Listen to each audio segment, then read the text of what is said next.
Hey guys, it's Oz Creates, and today we're going to do an exclusive interview with the owner of Morris Costumes, Sean.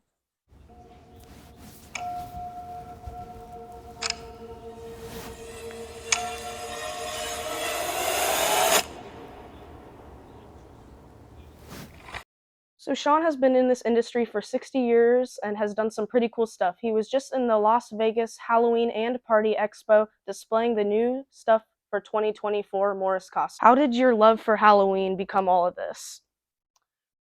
Well, so the company started first. My grandfather was a ringmaster and a magician that traveled mainly the U.S., Mexico, and Canada, performing either ghost shows or was on the circus. And because of that, he had a large selection of costumes that had accumulated over the years.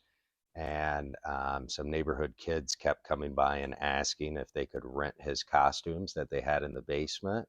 And they finally just figured if everybody was so excited about renting their specialty circus items or things like that, that they should start a business out of it.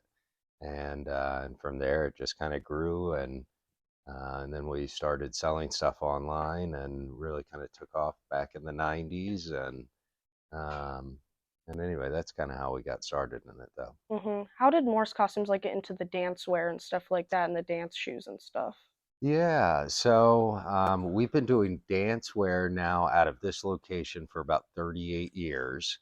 And dance wear kind of came later in our whole costuming idea.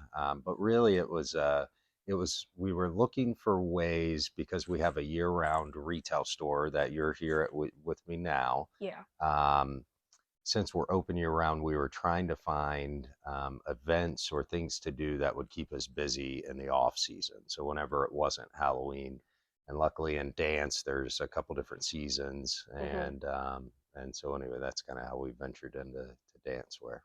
How did the company go from like dance wear and costumes into like making these animatronics and stuff?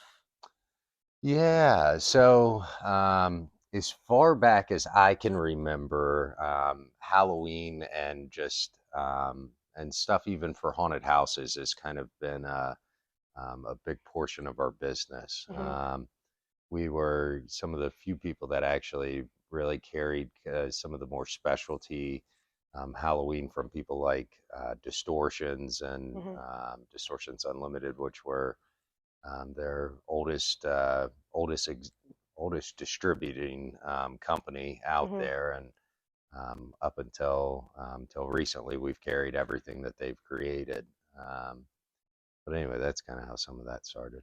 Expanding on how you're talking about haunted houses and stuff, have you ever like ran or owned a haunted house before? Yes, actually.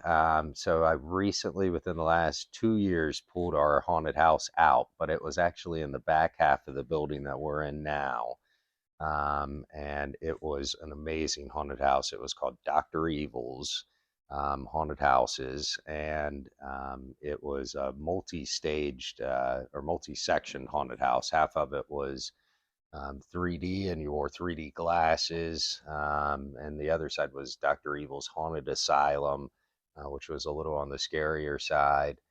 And then we did a haunted carnival sideshow out in the back parking lot. And my grandfather did an old, what was called a girl to gorilla illusion, which was hmm originally a circus sideshow illusion. And my grandfather actually created the first three-part girl to gorilla illusion, where you watch a girl change into the original one was you watched a girl changed into a gorilla, and then the gorilla came out on stage.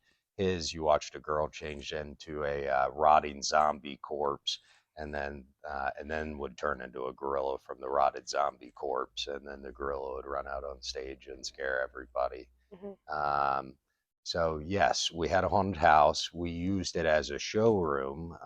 It opened for the first time in 1999. And anyway, we just recently closed it not too long ago, but we had people from all over the world fly in to see it and get ideas as to what they could do for their haunted houses. hmm And actually, a little side note on that too. My grandfather wrote one of the very first books which I am actually in the process of reproducing at the moment. And it was called How to Own and Operate a Financially Successful Haunted House. As soon as I'm done with it, I'll get you a copy of it for free. Thank But you. anyway, that was actually the first book ever written in the industry on how to create and operate a haunted house, and a lot of that went back to his days in magic and creating illusions and that type stuff. What is like the earliest animatronic you've ever made or designed or along that? Ooh, I don't know. Let me go back and look at my archives. I've got some really good archives. I've actually got our catalogs going all the way back to 1967. I was seeing the other day at my house. And Mhm. so let me go back and look. But as far as I can remember, we've always had haunted props. Now, when they actually became animatronics and started moving, Mhm. I would have to go back and confirm that. It's gotten more reasonably priced though within the last 10 years. Mhm. So back when we first started and we were doing the Transworld show, which is coming up, which was originally called the Chicago show. And at that show, we were selling, animatronics from distortions that were 30, 40 grand, and places like Disney and Universal Studios weren't quite making all of their own props and stuff yet. Yeah. So I will say back in the 80s and 90s, and they were getting the pieces were really coming to life and getting impressive. Mhm.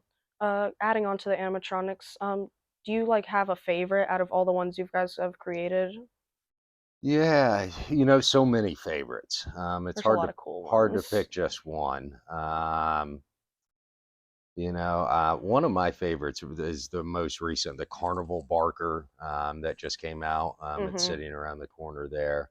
I think because of my time on carnivals and sideshows, it's Mhm. kind of dear to my heart. But hard to pick just one. Hard to Mhm. pick. Where do you guys get all these ideas and inspirations to make the monsters, themes, and just everything that you guys make, props, etc.?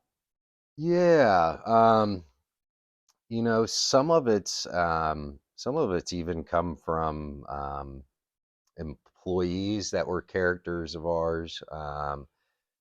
Some of the SVI props that were back a couple years ago. There was a limbless Jim that was kind of a knockoff of one of our employees. His name was Jim Lawrence, and he had a beard just like him and everything else. And Mhm. um, sometimes we just come up with say we haven't had this character in some time, create us something like this. And Mhm. luckily, the guys at places like Seasonal Visions International and Distortions Unlimited are just have some really talented people that also help us with that quite a bit. How did you guys start like the Transworld Halloween and Attractions show? And that's what it is called today and coming up soon. Yeah, yeah. So actually, I was just on the phone with Jennifer Braverman, who's the now the owner of the Transworld show, a couple minutes ago, Mhm. and we were going back. Neither one of us could remember the exact date that it was started, but it's been some time. And so actually, my grandfather, Philip Morris, came to Jen and her family way back, and actually, it was at the time she had a home and garden show that actually had nothing to do with Halloween, and my Mhm. grandfather approached them and just kind of said, "Hey, I think that there's a real need for Halloween and haunted house style attraction pieces, and we want to take this crazy idea and try and make a show out of it." And now as you can see, what the show has become Yeah. today. I It's think there's like 400 plus vendors this year or more yeah. than that. It's Uh, just growing every year. I know she just said it's about sold out, and it sounds like it's going to be bigger and better this year than it was last year, which is hard to believe. Hmm. What are you guys looking most forward to this trade show that's coming up? I know you guys attend many trade shows to like get the word out there and stuff like that about all the cool stuff you guys make, but what are you Yeah. looking most forward to this coming one in March? Yeah, so really just getting out and seeing all the people. That's probably my favorite part of the show.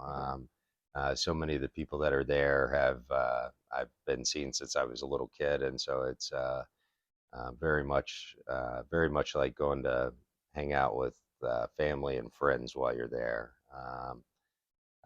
We do have a lot of cool new pieces, most of which were shown at the Halloween Party Expo, which I think was about 2 weeks ago now in Las Vegas. So anyway, we're excited though. We got a lot of neat new pieces and some stuff that nobody else has out there, and so I think we'll do well. Speaking about the Party Expo, how did that go for you guys up there in Las Vegas? It was great. It was a very strong show for us. We had a lot of pieces that are now our own exclusive items that nobody else in the market is going to have, Mhm. and we worked very hard this year on making our prices very economical for everybody, so that the end consumer can get pieces at really reasonable prices. Thanks for watching this video. Make sure to check out Morris Costumes at booth 1600 at the show, and make sure to come see me, Oz Creates. I'll be at the show, and come say hi. Thank you guys for watching. Bye. Thank you guys.